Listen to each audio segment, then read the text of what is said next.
have lamented for a long time now about New Zealand's health system and the ability to cope. A new survey by research company Ipsos has released some figures that show the perception that we have of the health system, and it's not flash. 62% say understaffing was the biggest problem facing our health system. GP and hospital wait times are horrific, and the health sector is under-resourced. To look more closely at this and some other health issues, I'm joined by a good friend of the show, former chair of General Practitioners of New Zealand, or are you still the chair, Dr. Bryan Betty? Good afternoon. Good afternoon, Leah. No, I'm still chair of General Practice New Zealand, and still working as a general practitioner in East Paeroa. So yeah, oh, brilliant. Yeah. Well, it's lovely to talk to you again. And now we've discussed this before, Bryan. And doesn't the survey just cement what we've been saying for a while now? Look, I think it does. I think that's really the thing that this says, that it's starting to show up in these surveys, that people are concerned about the health system, and naturally so. It's something that sort of interfaces or interacts with every New Zealander at some point in their life. And as we get older, we have to see the doctor more. We may have to visit the hospital. Certainly when we're younger, that's the case. So, yeah, look, it's interesting that it's starting to show up in these surveys as a key concern for people across New Zealand.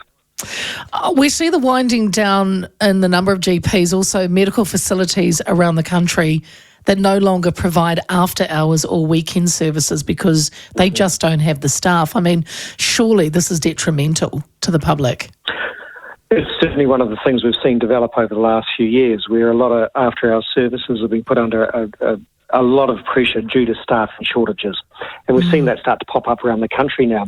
And that is a reflection as time has gone on, and we know that we have a shortage of general practitioners in the country. We know that a lot of general GPs are about to retire, and we're not training enough in our system, that these things start to pop up. And I think the problem with after hours and what we start to see is when we don't have enough capacity, it certainly starts to put pressure on hospitals, on emergency departments, and certainly people, I suppose, accessing care slightly later than they otherwise would, which means they could end up in hospital or having something potentially more serious. So, look, that is a concern in the system, and it's certainly one that's at the forefront of everyone's mind at the moment is, well, what do we do about this and how do we move things forward? New Zealanders who also responded to this survey, Bryan, said that mental health was still one of the biggest health issues facing our country today. And that's, the previous government supposedly put in $1 billion or under, and this government says that it's one of their top priorities. But it just year on year doesn't seem to change. I think there's a lot of pent-up demand or unmet need, as we call it, that is out there. And in fact, when I was medical director of the College of General Practitioners previously, we did a survey of GPs and we discovered that 30% of consultations, or about a third of consultations, had a mental health component.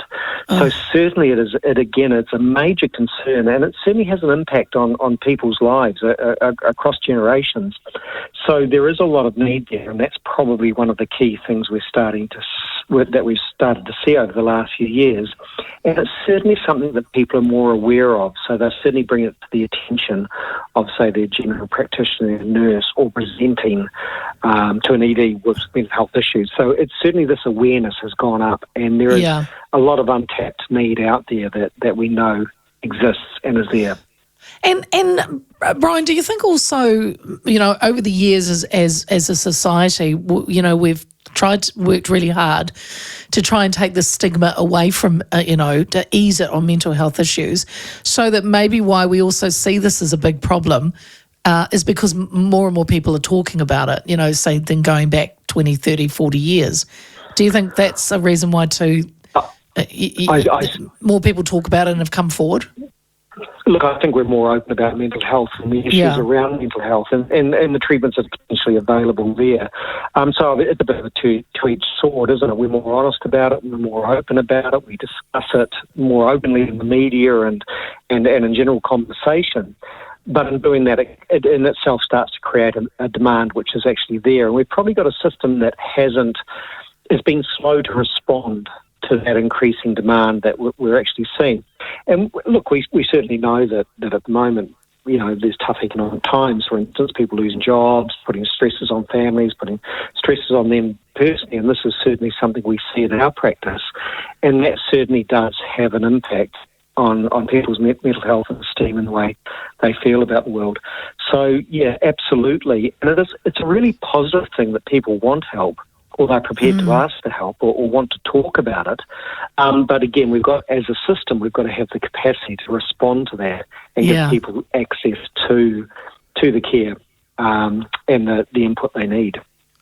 Is it true that I read that we are currently, though, seeing the biggest number of GP trainees that we haven't seen for a long time, which is good. Yeah, which is positive. So, look, I mean, the situation that's developed in New Zealand is we should have been training about 300 a year in terms of general practice. It is quite a significant journey to become a general practitioner in New Zealand. You do your undergraduate degree, which is about 6 years.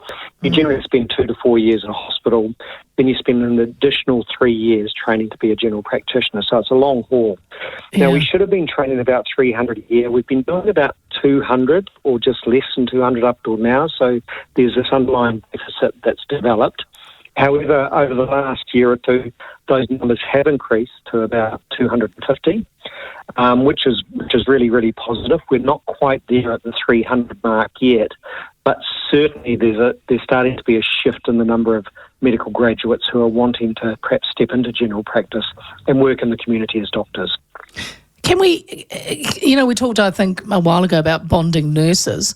Can you bond doctors and maybe spend a year after they've finished studying working in general practice?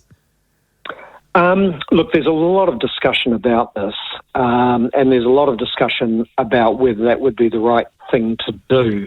We want to make general practice attractive so people choose it rather than bonding, but certainly what is being looked at is possible pathways out of undergraduate training straight into general practice training rather than through a hospital system. So we know that the earlier you get a graduate into general practice, they're more likely to continue with that as a career. So there are sort of options now being looked at to allow people to step into general practice earlier under supervision with absolute training that's required, and maybe less hospital component at this point, and whether that will increase the flow of graduates coming through the system. So hopefully that's looking promising in one of the pilot studies that has been done. Oh, that's good.